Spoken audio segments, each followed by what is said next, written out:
Tá tentando emplacar? Cada vez que damos um passo adiante para melhorar a vida do povo brasileiro, o sistema joga contra. Pois é, agora o Lula quer pagar de candidato antissistema. É uma ideia tão falsa, mas tão falsa, que o próprio Lula, discursando no exterior, disse o exato oposto poucos dias atrás e reconheceu que hoje é a esquerda que se tornou o sistema. Nós nos tornamos o sistema. Por isso, não surpreende agora que o outro lado se apresente como antissistema. Qual Lula que está falando a verdade? O Lula do sistema, que discursou na Europa, ou o Lula antissistema, que leu o roteiro do marqueteiro no seu pronunciamento à nação brasileira? Você decide.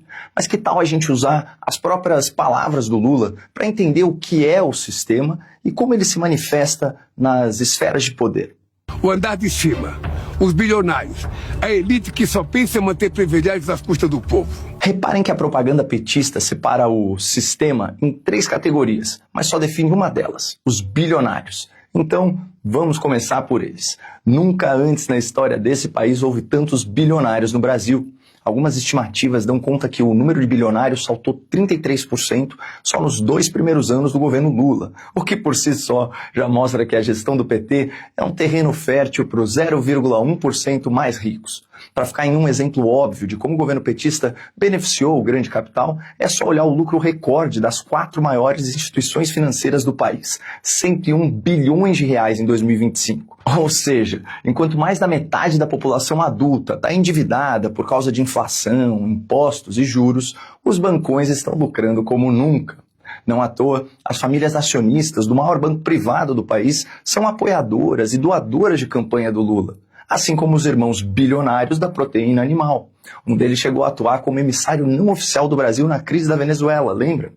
A bilionária mais famosa do nosso varejo também é apoiadora histórica do Lula. E até a Faria Lima, que o PT ama demonizar, estava em peso com Lula na campanha de 2022, incluindo grandes gestores de fundo e até os pais do Plano Real.